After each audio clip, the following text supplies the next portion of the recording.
Bismillahirrahmanirrahim. Assalamualaikum warahmatullahi ta'ala wabarakatuh. Alhamdulillahi rabbil alamin. Wabihi nasta'inu ala umuri dunya waddin. Wa sallallahu ala sayyidina Muhammadin Nabiyyil ummi wa ala alihi wa ashabihi ajma'in. Ashhadu an la ilaha illallah wahdahu la sharika lah. وأشهد أن محمدا عبده ورسوله. اللهم صل صلاة كاملة وسلم سلاما تاما على سيدنا محمد الذي تنحل به العقد وتنفرج به القرب وتقضى به الحوائج وتنار به الرغائب وحسن الخواتم ويستسقى الغمام بوجهه الكريم وعلى آله وأصحابه في كل لمحة ونفس بعدد كل معلوم لات. يا أيها الناس يا معشر المسلمين اتقوا الله حق تقاته ولا تموتن إلا وأنتم مسلمون. قال الله تعالى فيه القرآن العظيم: أعوذ بالله من الشيطان الرجيم. ولقد آتينا لقمان الحكمة أن اشكر لله ومن يشكر فإنما يشكر لنفسه ومن كفر فإن الله غني حميد. وإذ قال لقمان لابنه وهو يعظه يا بني لا تشرك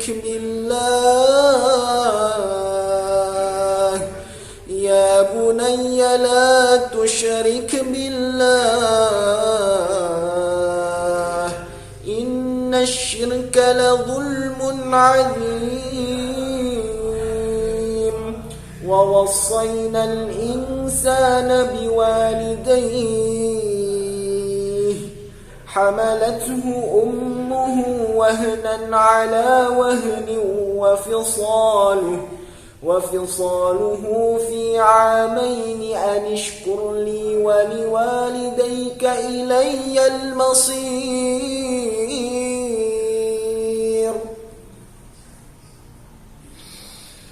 وإن جاهداك على أن تشرك فيما ليس لك به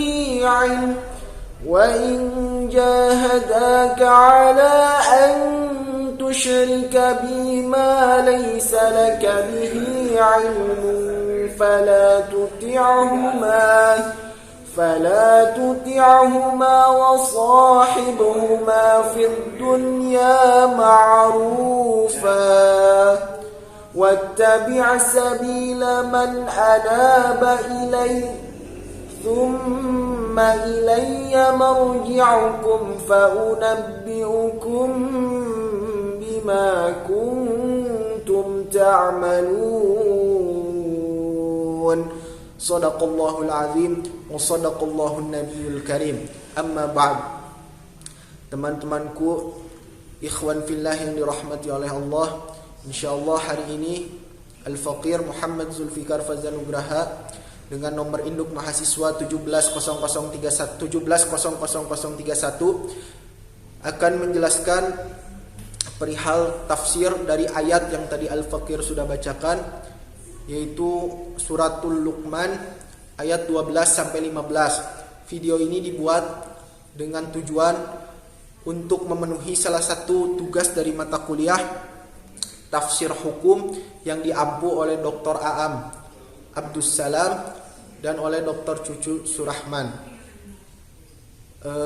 Tapi saya harap video ini juga tidak hanya menjadi pemenuh untuk nilai saya saja, tapi untuk bisa menjadi wasilah dari setiap hidayah yang menghampiri teman-teman sekalian yang menyaksikan video ini, dan menjadi amal jariyah untuk Al-Faqir yang penuh kekurangan ini, dan menjadi maghfirah untuk Al-Faqir yang penuh dengan kekurangan ini.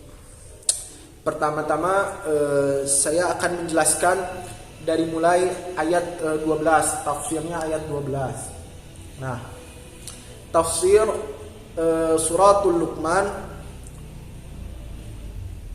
tafsir suratul Luqman ayat 12 yang berbunyi, وَلَقَدْ آتَيْنَا لُقْمَانَ الْحِكْمَةَ أَنِ اشْكُرْ لِلَّهِ وَمَنْ يَشْكُرْ فَإِنَّمَا يَشْكُرُ لِنَفْسِهِ وَمَنْ كَفَرَ فَإِنَّ اللَّهَ غَنِيٌّ حَمِيدٌ.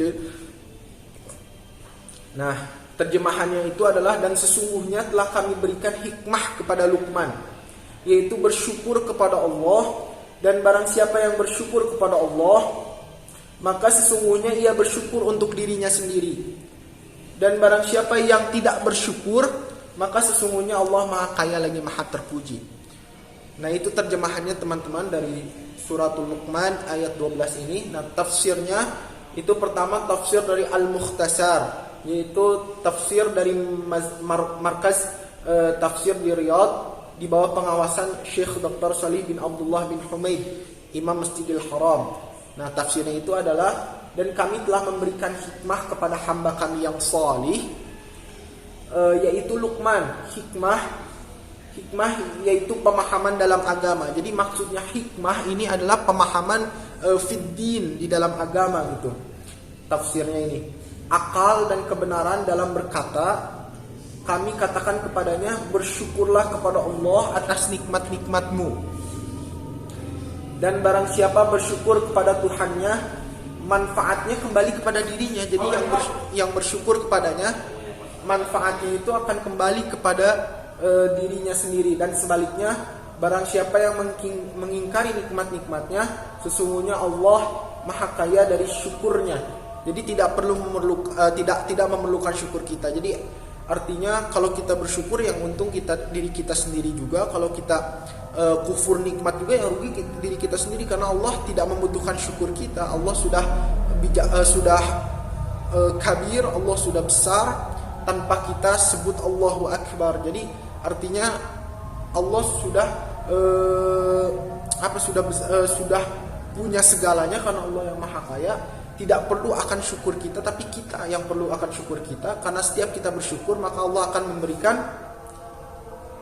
Setiap kita bersyukur, Allah akan memberikan semacam seperti rahmat, ridha. Jadi akan memberikan kebaikan kepada kita. Begitu juga sebaliknya, kalau kita tidak bersyukur, maka Allah akan memberikan segala macam keburukan kepada kita. Maka baginya puji dan sanjung baik dalam keadaan apapun. Artinya dalam keadaan apapun, Allah tetap akan besar. Walaupun Allah dihinakan oleh orang kafir dan lain sebagainya, Allah akan tetap besar. Tanpa perlu kita agung-agungkan pun, Allah tetap besar. Yang butuh adalah diri kita sendiri. Yang butuh akan rasa syukur, yang butuh atas nikmat, yang butuh akan ibadah diri kita sendiri. Maka kalau kita mau diberikan nikmat oleh Allah, kita harus bersyukur kepada Allah sesuai dengan ayat 12 Luqman ini. Lalu tafsir yang kedua itu tafsir dari Zubdatut Tafsir min Fadil Qadir dari Syekh Dr. Muhammad Sulaiman Al-Ashiqar, yaitu mudarris tafsir. Beliau ini adalah mudarris tafsir dari Universitas Islam Madinah. Nah, tafsir yang beliau kemukakan adalah, kami benar-benar telah menganugerahkan hikmah kepada Luqman, yaitu ilmu dan pemahaman agama. Jadi kurang lebih hampir sama tafsirnya. Hikmah itu adalah kumpulan berbagai keutamaan yang bisa menjadikan pemiliknya akan menempatkan segala sesuatu pada tempatnya dan kadarnya. Itu pengertian hikmah menurut Syekh Dr. Muhammad Sulaiman Al-Ashiqar, salah satu mudarris tafsir dari Universitas Islam Madinah. Jadi hikmah itu menurut beliau itu adalah dapat menempatkan sesuatu pada tempatnya. Itu artinya atau tafsirnya dari hikmah gitu artinya. Lalu hikmah itu bentuk syukur kita kepada Allah. Atas kami ilhamkan kepada Luqman untuk syukur juga, karena syukur merupakan perintah. Syukur adalah memuji Allah dengan pujian-pujian dan melakukan ketaatan atas perintahnya. juga menggunakan anggota badan untuk kebaikan. Barang siapa yang bersyukur, sesungguhnya syukur itu akan kembali kepada dirinya, karena dengan bersyukur nikmat yang telah teranugerahkan itu menjadi kekal dan bertambah. Artinya kita dengan bersyukur, nikmat kita Allah akan tambah. Dengan kita bersyukur, Allah akan terus melipat gandakan nikmat kita. Lalu namun barang siapa yang tidak bersyukur nikmat dan anugerah Allah, maka Allah sungguh maha tidak butuh atas syukur dari hambanya yang ingkar itu. Jadi untuk hambanya yang ingkar, Allah itu tidak butuh syukur. Karena yang tadi saya sudah jelaskan bahwa Allah itu sudah besar, tanpa kita harus agung-agungkan. Allah itu akan tetap besar walaupun orang-orang munafik, orang-orang kafir, orang-orang musyrik itu menghinakannya, Allah itu akan tetap besar. Jadi Allah itu tidak butuh akan rasa syukur kita, akan rasa taat kita gitu. Dan Allah adalah zat yang paling berhak dipuji atas ciptaannya. Itu tafsir dari Syekh Muhammad Sulaiman Al-Asyiqar. Lalu yang keduanya itu surat Luqman ayat ke-13 yang bunyinya itu adalah A'udzubillahi minasyaitonirrajim. وَإِذْ قَالَ لُقْمَانُ لِابْنِهِ وَهُوَ يَعِظُهُ يَا بُنَيَّ لَا تُشْرِكْ بِاللَّهِ إِنَّ الشِّرْكَ لَظُلْمٌ عَظِيمٌ. Artinya itu, dan ingatlah ketika Luqman berkata kepada anaknya di waktu ia memberikan pelajaran kepadanya, "Hai anakku, janganlah kamu mempersekutukan Allah. Sesungguhnya mempersekutukan Allah adalah benar-benar kezaliman yang besar." Artinya bahwa ini perintah agar kita tidak menduakan Allah atau berlaku syirik. Nah, tafsirnya yang pertama tafsir dari Al-Mukhtasar tadi, dari Markaz Tafsir Riyadh, dari Syekh Dr. Salih Abdullah bin Humaid,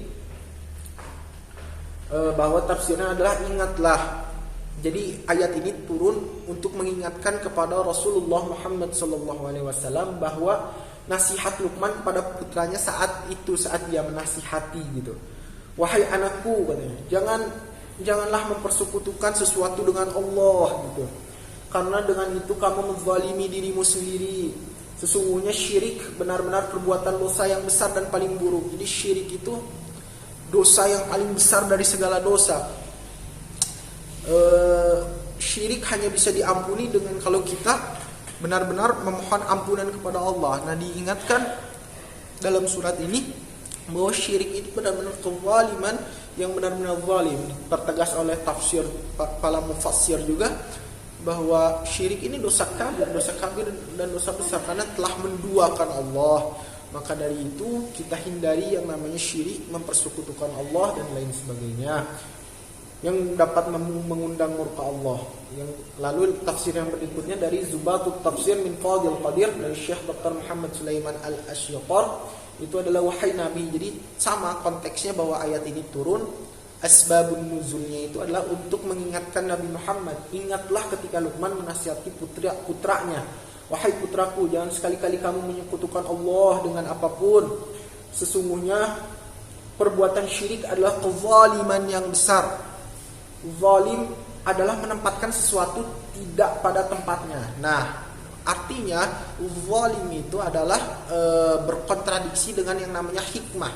Jadi ayat 12 dengan ayat 13 itu ada korelasinya sebenarnya.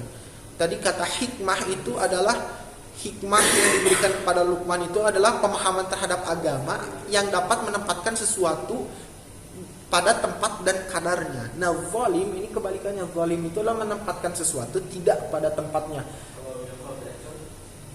Adapun syirik, jadi ketika lanjutannya tadi kan zalim adalah menempatkan sesuatu tidak pada tempatnya, itu zalim. Yang berarti zalim ini adalah lawan dari hikmah. Adapun syirik adalah menyamakan zat Tuhan pencipta yang maha memberi kenikmatan dengan makhluk yang tidak mampu memberi kenikmatan. Jadi syirik itu adalah kita menyetarakan makhluk seperti posisinya Tuhan, yang jelas-jelas makhluk itu tidak mampu memberikan kenikmatan. Karena yang mampu memberikan kenikmatan hanya Allah Subhanahu wa taala. Nah, arti penjelasan syirik tadi dari Syekh Dr. Muhammad Sulaiman Al-As-Suqar, bahwa itu syirik itu jadi kita menganggap ada makhluk yang kita anggap atau kita posisikan setara dengan Tuhan, dengan Allah, yang makhluk itu yang kita anggap bisa memberikan nikmat untuk kita, bisa memberikan rahmat, bisa memberikan ridha, bisa memberikan maghfirah, padahal makhluk itu tidak bisa sama sekali memberikan itu semua. Bahkan makhluk itu tidak bisa berbuat apa-apa dalam tafsir ini. Jadi artinya ya ayyuhal ahbab, kita harus hati-hati dengan perihal syirik ini, karena syirik ini Masya Allah dosa yang sangat besar. Syirik ini kan kalau kita jabarkan lagi ini akan sangat panjang. Dalam kitab Sulamun Taufiq karangan Al-Habib Abdullah bin Mansur, itu bahwa ada syirik itu dibagi-bagi. Ada syirik bil lisan, ada syirik bil qalbi, ada syirik bil aql, ada syirik 3 kalau nggak salah. Lalu syirik itu kan ada syirik perbuatan, ya tadi syirik bil lisan, ada syirik perbuatan, ada syirik hati, itu kan banyak-banyak. Akhirnya kita harus benar-benar menjaga diri kita jangan sampai terjerumus ke dalam syirik, mau syirik yang shagir atau syirik yang kabir, itu sama saja. Jangan sampai, karena kata Ibnu Abbas tidak ada dosa yang kecil, karena kalau ditumpuk dosa kecil akan menjadi dosa besar. Tapi tidak ada pula dosa yang besar, karena dosa besar kalau ditaubati maka akan Allah ampuni dosanya. Adapun syirik pun ada syirik shagir, ada syirik kabir, tapi tetap kita jangan sampai terjerumus ke dalam syirik manapun, karena syirik dijelaskan tadi kan oleh para mufassir bahwa ini adalah zaliman yang amat sangat besar. Dalam surat Luqman ayat ke-13 ini, bahwa syirik ini adalah kezaliman yang amat sangat besar. Maka jangan sampai kita, ya ayyuhal ahbab, jangan sampai kita terjerumus ke dalam dosa syirik, mau termasuk riya dan lain sebagainya. Riya itu menurut Imam Ghazali itu syirik. Kita beribadah karena takut riya, itu riya. Kalau kita beribadah dengan riya maka syirik. Artinya syirik itu banyak, tadi saya sudah jelaskan, dan kalau saya jelaskan lebih panjang lagi mungkin akan memakan waktu karena kita keterbatasan waktu. Maka saya jelaskan secara singkat. Artinya kesimpulannya seperti itu teman-teman. Lalu surat Luqman sekarang ayat ke-14 teman-teman. Surat Luqman ayat ke-14 itu yang bunyinya a'udzubillahi minasyaitonirrajim. وَوَصَّيْنَا الْإِنسَانَ بِوَالِدَيْهِ حَمَلَتْهُ أُمُّهُ وَهْنًا عَلَى وَهْنٍ وفصاله في عامين أن اشكر لي ولوالديك إلي المصير. Nah itu surat Luqman ayat 14. Terjemahannya, dan kami telah mewasiatkan kepada manusia agar menaati kedua orang tuanya dan berbakti kepada keduanya dalam urusan yang bukan maksiat kepada Allah. Ibunya telah mengandungnya dalam perutnya dengan berbagai kesusahan yang terus menerus.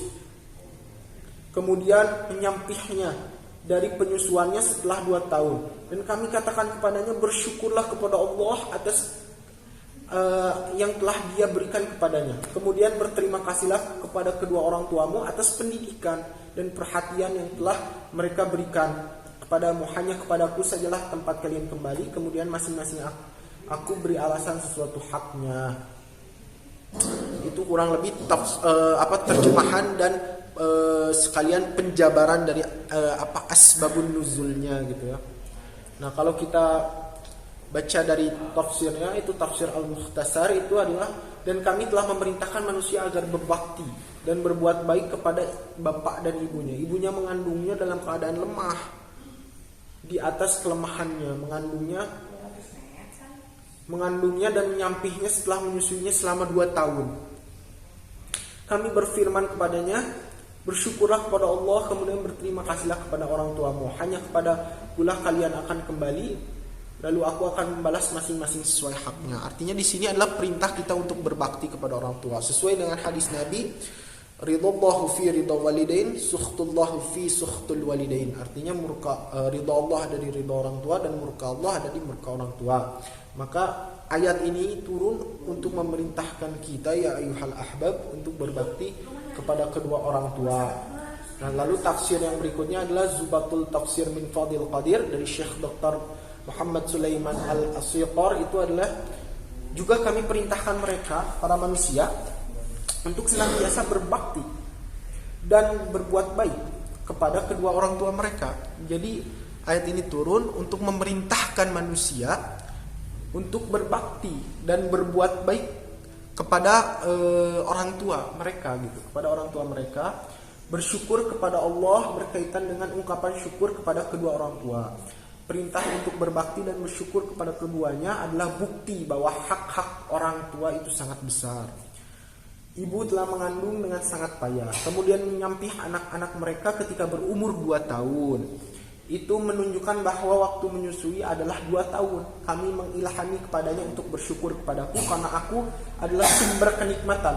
Juga bersyukur kepada kedua orang tua yang menjadi sebab kehidupan dan telah mendidik mereka hingga datangnya hari kiamat. Jadi hampir sama semuanya, bahwa ini adalah perintah untuk kita bersyukur kepada orang tua karena jerih payah orang tua, karena pengorbanan dari kedua orang tua hingga kita bisa dididik, gitu kan, berdasarkan tafsir di sini, hingga kita bisa menjadi seorang manusia yang terdidik. Dan Allah memerintahkan di sini untuk bersyukur juga kepada kedua orang tua kita yang menjadi sebab kehidupan kita. Artinya kita harus berbakti dalam urusan dunia. Jadi kalau mengajak ke dalam kemaksiatan maka kita tolak, tapi secara baik-baik. Tapi gaulilah dalam urusan dunia itu dengan baik pada orang tua, seperti halnya Nabi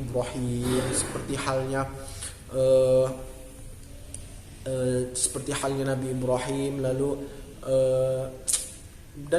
dan banyak lagi kisah-kisahnya bahwa kita harus berlaku baik meski sekalipun orang tua kita dalam keadaan kafir. Kita tidak boleh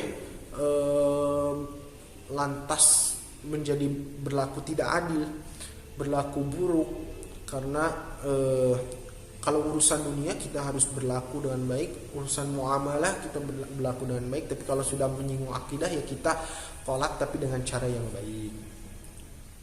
Ayo. Jadi kesimpulannya, kalau ayat tersebut memerintahkan kita untuk berbakti kepada kedua orang tua agar kita hidup penuh berkah, dan Allah memerintahkan kita untuk bersyukur pula kepada kedua orang tua.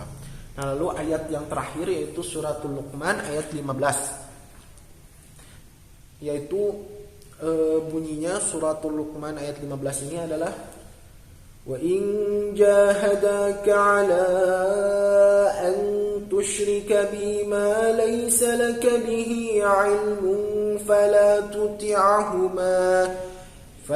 تُطِعْهُمَا وَصَاحِبْهُمَا فِي الدُّنْيَا مَعْرُوفًا وَاتَّبِعْ سَبِيلَ مَنْ أَنَابَ إِلَيَّ ثُمَّ إِلَيَّ مَرْجِعُكُمْ فَأُنَبِّئُكُمْ بِمَا كُنْتُمْ تَعْمَلُونَ. Nah, terjemahannya adalah, dan jika keduanya memaksamu untuk mempersekutukannya. Nah, ini ada korelasinya dengan ayat sebelumnya. Kalau keduanya memaksamu untuk mempersekutukan dengan aku sesuatu yang tidak ada pengetahuan tentang itu, maka janganlah kamu mengikuti keduanya, dan pergaulilah keduanya di dunia dengan baik, dan ikutilah jalan orang-orang yang kembali kepadaku. Kemudian hanya kepadakulah kembali, maka kuberitakan kepadamu apa yang telah kami kerjakan. Nah, ini kan ada korelasinya dengan ayat sebelumnya, ada keterkaitan. Maka kita harus memahami Al-Quran itu, kita tidak boleh memahami hanya tekstual satu ayat saja. Karena butuh pendalamannya, ada ilmu tafsirnya, kita harus memahami mufassirnya. Karena ada keterkaitan dari ayat satu dengan ayat yang lain. Kita tidak boleh hanya menafsirkan dengan akal, dengan hawa nafsu saja. Nanti kita bisa jadi ahlul hawa. Nggak boleh seperti itu. Kita berpikiran hanya melogis-logiskan saja, tidak boleh. Karena ayat Al-Quran itu satu dengan yang lainnya itu saling berkesinambungan, ya ayyuhal ahbab. Artinya kita harus bisa menjadi manusia yang bijak dalam menafsirkan Al-Quran. Kalau kita belum punya kapasitas, kita belum bisa menjadi seorang mujtahid mutlak, maka serahkan perkara-perkara tafsir kepada para mufassir yang sudah memberikan tafsir dari setiap ayat dalam Al-Quran, sudah menjelaskan asbabun nuzulnya. Kita percayakan saja kepada ulama-ulama, jangan sok tahu lah kita gitu ya. Nah, tafsirnya itu adalah dari tafsir Al-Mukhtasar tadi. Dan bila bapakmu memaksamu, wahai anak yang beriman, untuk membuatmu menyekutukanku, menyekutukan Allah gitu, dalam ibadah kepada Allah, di mana kamu tidak memiliki ilmu tentang keduanya, mengajakmu berbuat maksiat, maka jangan taati ya ayyuhal ahbab. Karena tidak ada ketaatan bagi makhluk untuk maksiat kepada Khalik. Jadi tidak ada ketaatan bagi makhluk itu bermaksiat kepada Khalik.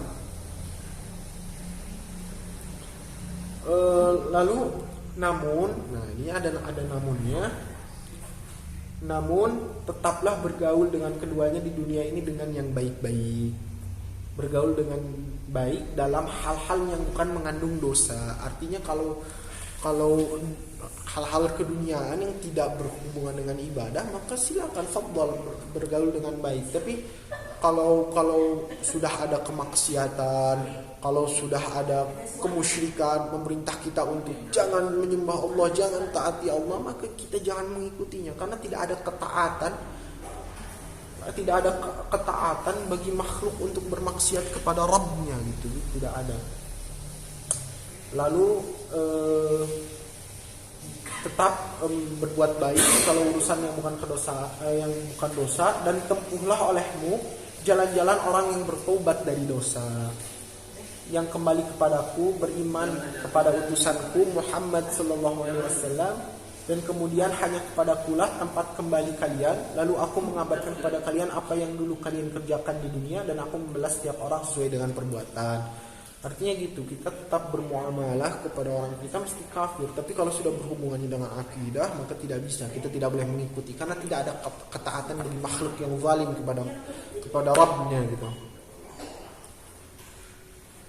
Lalu tafsir yang keduanya, yang Zubatul Tafsir min Fadil Qadir, itu namun jika keduanya, katanya, orang tua bersikeras untuk mengajak putranya mereka untuk menyekutukan Allah, tidak akan pernah ada bukti bahwa Allah memiliki sekutu. Nah, tidak ada bukti katanya. Memang benar tidak ada bukti, maka jangan engkau taati mereka. Sesungguhnya perbuatan syirik adalah perbuatan yang zalim. Tidak ada tuntunannya untuk menaati manusia dalam hal maksiat kepada Allah. Namun berbuat baik dan berbaktilah kepada kedua orang tua tetap menjadi kewajiban seorang anak. Jadi kita tetap berbuat baik dan berbakti, tapi kalau sudah mengajak kepada syirikan lah, tolak. Karena tidak boleh, karena tidak ada bukti bahwa ada yang sekutu. Kan sesuai dengan surat Al-Ikhlas, Qul huwallahu ahad, Allahus samad, lam yalid wa lam yulad wa lam yakul lahu wa lam yakul lahu kufuwan ahad. Tidak ada yang sekufu, setingkat dengan Allah. Lalu kalian semua wahai manusia akan kembali kepadaku, bukan kepada selainku. Aku akan memberitahu kalian atas amal baik, bahwa aku akan memberitahu kalian setiap amal baik dan buruk yang kalian lakukan. Setiap orang akan aku beri balasan atas setiap perbuatan yang telah mereka lakukan. Artinya Allah akan membalas hambanya itu kan sesuai dengan apa yang kita lakukan, sesuai dengan ayat faman ya'mal misqala dzarratin khairan yarah wa man ya'mal misqala dzarratin syarran yarah. Jadi Allah akan membalas kita walaupun segede biji zarah pun akan Allah perhitungkan, dan Allah akan membalas sesuai dengan apa yang kita lakukan gitu. Kalau kita lakukan baik, Allah akan balas baik. Kalau kita lakukan buruk, ya Allah akan balas buruk. hatta di dunia atau di akhirat, semuanya Allah akan balas gitu. Maka kita berbuatlah baik. Artinya dalam ayat ini bahwa kita harus tetap bermuamalah, berbakti kepada orang tua meskipun dia mengajak ke dalam kefasikan, kekufuran, kesyirikan, tetapi kalau sudah mengajaknya, perihal ajakannya ini kita tolak, tapi bermuamalah, berperilaku baik, tetap itu adalah suatu kewajiban berbakti. Mungkin itu yang bisa saya jelaskan mengenai tafsir dari Luqman ayat 12 sampai ayat 15. Intinya bahwa ini adalah pelajaran untuk kita, ya ayyuhal ahbab, sebagai seorang anak, sebagai seorang tulab, penuntut ilmu, yang kita sekarang masih posisinya sebagai thalabul ilmi, bahwa kita dari awal jangan, pertama kan kita harus taat kepada kedua orang tua. Yang kedua, kita jangan melakukan kesyirikan, la tusyrik billah, jangan melakukan kesyirikan, karena syirik ini kezaliman yang amat besar. Lalu kita diajarkan untuk bermuamalah yang baik kepada kedua orang tua. Jadi intinya seperti itu teman-teman. Mohon maaf bila banyak kekurangan, mohon maaf bila banyak kealfaan, karena al-faqir juga masih banyak kekurangan, masih banyak kesalahan, masih banyak harus belajar lagi. Kesempurnaan hanya milik Allah dan kekurangan milik al-faqir sendiri. Semoga al-faqir Allah bersihkan hati dan pikirannya sehingga bisa menjadi seorang muballigh, seorang ulama yang besar. Amin, Allahumma amin. Billahi taufiq wal hidayah. Assalamualaikum warahmatullahi taala wabarakatuh.